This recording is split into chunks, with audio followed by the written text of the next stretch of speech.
So hello guys, welcome back to my channel. So what I have here today is the 2023 Mazda BT-50 4x4 Pangolin Edition 2. So this is already the second generation of Mazda BT-50 and the second edition of the Pangolin. So what is this Pangolin Edition for? So the Pangolin is actually a critical endangered species, aka the anteater. They're very cute, I have to say. And they are the most trafficked animals in the world. So this BT-50 Pangolin Edition is to help raise awareness and the preservation of the species itself. What a way to do it in this car, because they did it as well, like I said, with the previous Mazda BT-50. Although I do miss the Pangolin stickers itself right here on the side. And take note, this is not a black BT-50 4x4. This is actually like a midnight blue. It looks really, really beautiful. The base price of a BT-50 costs 1,790,000 pesos. For an additional 68,000 pesos more, you can get this Pangolin Edition 2 for the first 100 customers. So subjected to a price increase after those first 100 customers. If you have the money, get the chance to get this, do it immediately. I'd like to buy one just to help raise awareness to the pangolins themselves. So what do you get now with this Pangolin Edition? So you get 18-inch alloy gloss black wheels made from Rota. They're also the same supplier who do the Mazda MX-5 Cup. And you have a Pangolin badge right there in the middle. That looks really sick. So this is the other thing I want to do if I wanted a Pangolin BT-50 myself. Take this Pangolin logo here and put it on this whole side of the car. Because I don't know why they didn't put this on the second gen BT-50. Knowing the first gen BT-50 looked absolutely beautiful with these stickers on it. That's just my personal preference too. You get black fender flares all around with mud flaps. A place for both front and the rear. And there's a 10mm offset to give it a more pronounced look, since you have now the black fender flares. On the rear, you have a two-tone fashion bar along with the load bed cover. That was as well one of the perks of a BT-50 before. For the first 100 customers, they are free. But you can still option them on the regular BT-50s for an additional almost 100,000 pesos. So check out my full review of the BT-50 4x2. Link of that will be in the description down below. So I also wanted to cover this because I never toured the 4x4 variant of this BT-50. So here now at the rear of the BT-50 4x4 Pangolin Edition. Usual BT-50 nest right here on the back, apart from the 4x4 badge here now. So the regular 4x2s don't have any badges whatsoever. And like what I said, you have the fashion bar. I do love that addition to, along with the load bed cover. It is exactly the same like the regular BT-50s. It is as well a roller type kind of cover. And another perk of a BT-50 Pangolin Edition against the regular BT-50s, this has tailgate assist now. And watch, I'm using my pinky. It's that light. So to the point, this is even lighter than that of the Ranger Walkaround with assist too. There's the spring in action. Like, this is really light. This is so cool too. And another favorite of mine for a BT-50 is the embossment right there in the load bed itself. That is pretty much it with the exterior and the load bed of the BT-50 Pangolin Edition 2.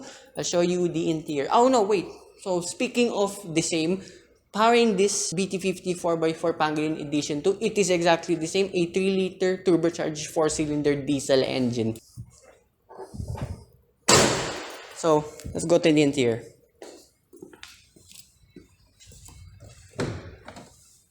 So here now in the interior of the BT-50 Pangolin Edition 2.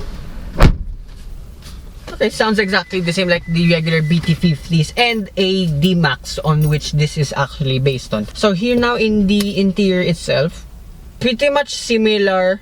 It's also different because the first thing I immediately noticed with the differences comparing with the 4x2, because that's the one I keep reviewing on my channel, is the infotainment screen.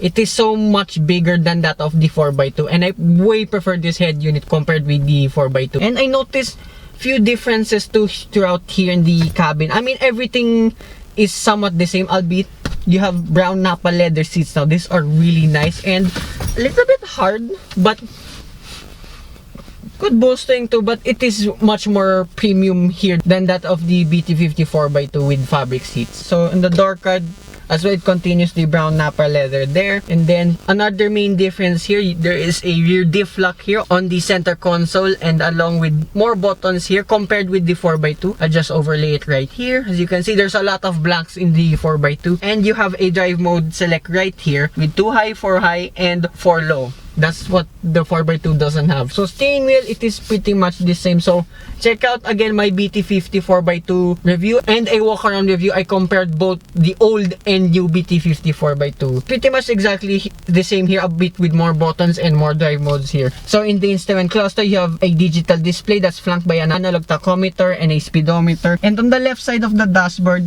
okay, being a 4x4, there's a lot of blank buttons, and you have an electronic stability control button. Then I found out in the 4x2, it is a completely different design here on the side of the dashboard. For the passenger side, this second glove box is also brown, but it's plastic. It's fine, and comparing with the 4x2, it's just all black.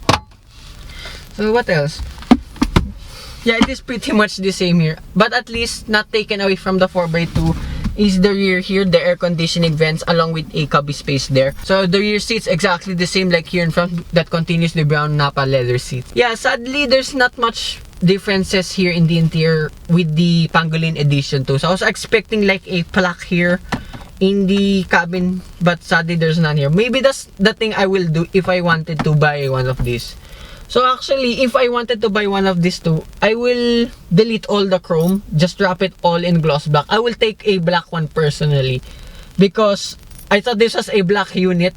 Turns out to be a midnight blue. I mean, the midnight blue is absolutely beautiful, but I prefer an all blacked out look, being honest, to match the wheels too. So yeah, that's my quick walk around tour of this Mazda BT-50 Pangolin Edition 2 4x4. So I'd like to thank Mazda Makati, Ma'am Marnel, Sir Fernan, and Sir Ralph.